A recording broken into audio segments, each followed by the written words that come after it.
Yo, what's up? It's the Purple Yeti, back again. It's the end of the regular season. I'm in a good mood. You know why? Texas State champs 2012. Okay, we didn't beat Baylor. Freaking Baylor. But I believe we had a better record. Crack research team online come up. No, we beat TCU, we beat Tech, we beat Texas. We didn't beat Baylor. So 3-1. That's good, right? I think it is. At any rate, Texas State champions again because we really beat the big brother of the state. We beat Texas University Saturday night. And I'm here. I'm Purple Yeti. It's my ridiculous moniker. I got my Dr. Pepper 10 bold because I'm getting no sponsorships. Oh yeah. And I am basking in this post BCS fervor, I guess, is what you would call it. And just to confirm with everybody that, they lost to Texas and to TCU. So that means Texas State champions right here, again, for 2012. So, Kansas State didn't go to the BCS National Championship game. They are, that is Notre Dame and Alabama. Kansas State is going to the Fiesta Bowl to play Oregon, who was also in the running to play in the National Championship game, but it didn't happen. So, I guess the one matchup people were watering their mouths over, licking their chops, is actually going to happen, and the series that both schools mutually agreed to walk away from is now actually going to kind of backdoor its way into them actually playing. So, woo, good times. Kansas State is your Big 12 champion. That's why they're in the Fiesta Bowl. They are the one true Big 12 champion too. Okay.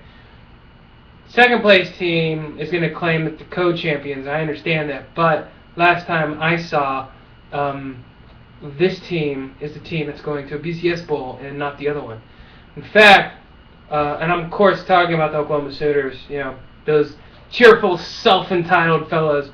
The same fellows who had a head coach who claimed that there's only one true champion walking into the game against Oklahoma State last year, now has flipped his logic for his team. He's only really for what makes his team benefit the most.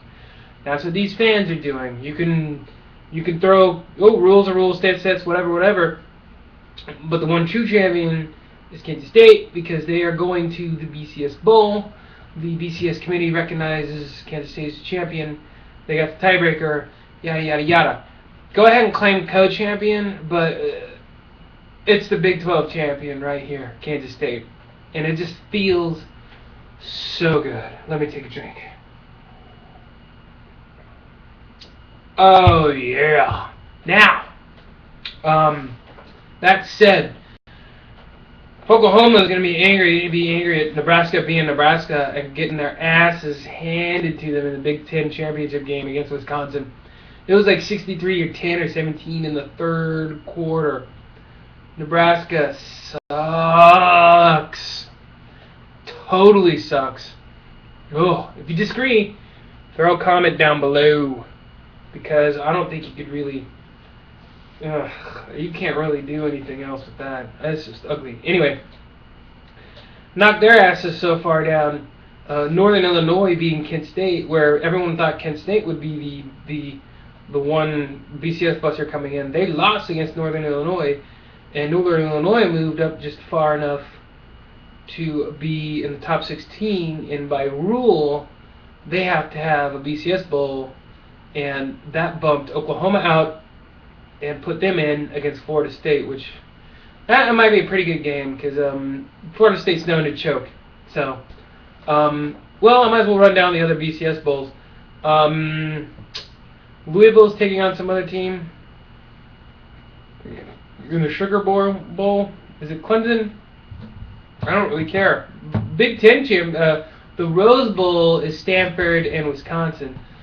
Woo! That's going to be exciting. Man, there's that pedigree. That Big Ten style, carrying that flag. Woo! Tradition, and they just got Maryland. Yeah. Not that exciting. But, Louisville, I believe, is playing...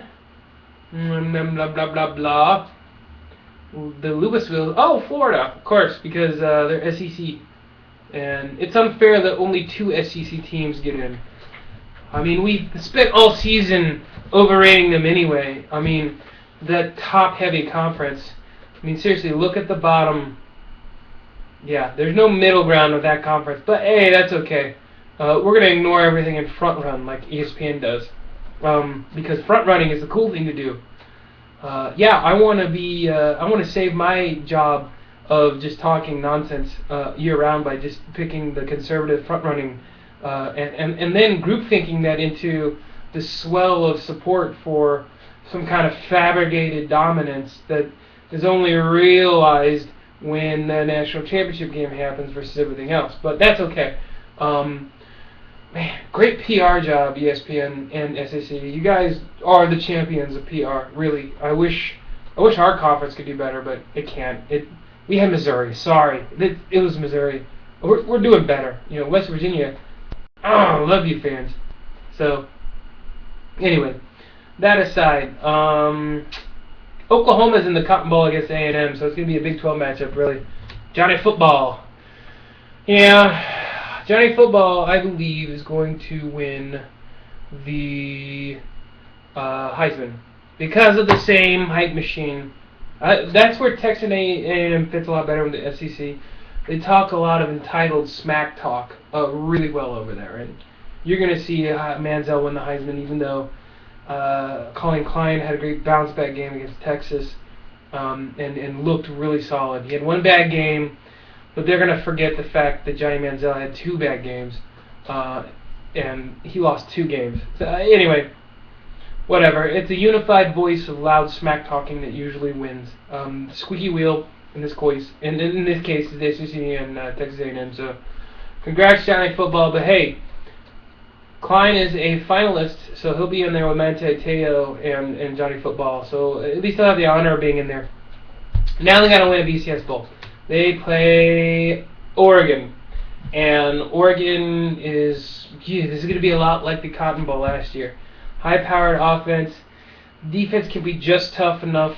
The thing I'm scared about this game, just kind of my instant, and I'll get more in depth later. I might actually rate something too. The thing that kind of scares me about this game is that I think Snyder might try to get too cute. And you know he's reaching for straws when he's trying to pull out trick plays, which have not worked at all this year, and it's probably going to happen. It is going to happen. So that's the scary thing about that.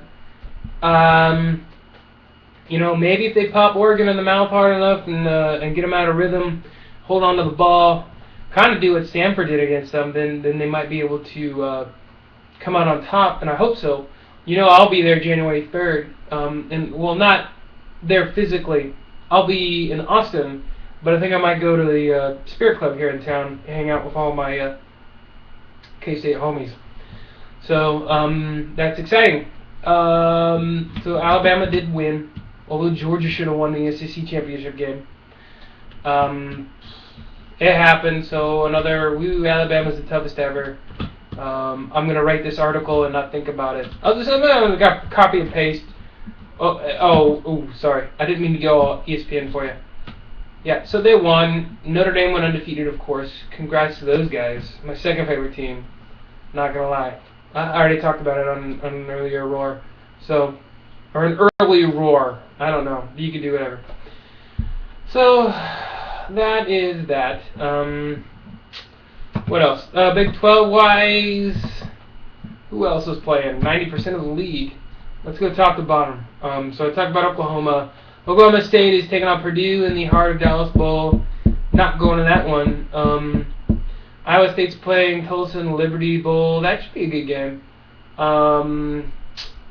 TCU's playing Michigan State. That's going to be a good game. And it's great food, too. It's the Buffalo Wild Wings Bowl. The Alamo Bowl is where Texas fell. They're going to play Oregon State. Yeah, West Virginia's playing Syracuse, was actually probably the most exciting. Yeah, that's two former biggest teams right there. That's going to be a great game. It's not unlike the A&M Oklahoma game. And then finally, in the Minky Cargill Bowl, Texas. Oh, that's a long name. It's Texas Tech and Minnesota. So Tutherville, that bunghole who voted Oklahoma the lowest. Yeah, that's what I'm saying. Solidarity among SEC coaches. The league votes for the league, not the Big 12s. We got some of these guys. Now Tuberville's this guy. Yeah, he wants an SEC job really bad. He's voting Oklahoma that low. Anyway, they're playing Minnesota, so hopefully Jerry Kill doesn't have a seizure in the sideline or something. So that's really the only reason I'd be tuning in. So, Baylor's taking on UCLA. So it's Bear versus Bear in the Bridgepoint Education Holiday Bowl. I'm going to go ahead and pick the Bears to win that game. So that's it. That's your rundown for the bowl. And man, that was a lot to talk about today, and I've already filled the time. I'm pretty happy with that.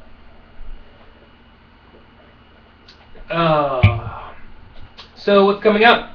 I don't know. I got a backlog of stuff. I might put it up. It's the holidays. Who cares?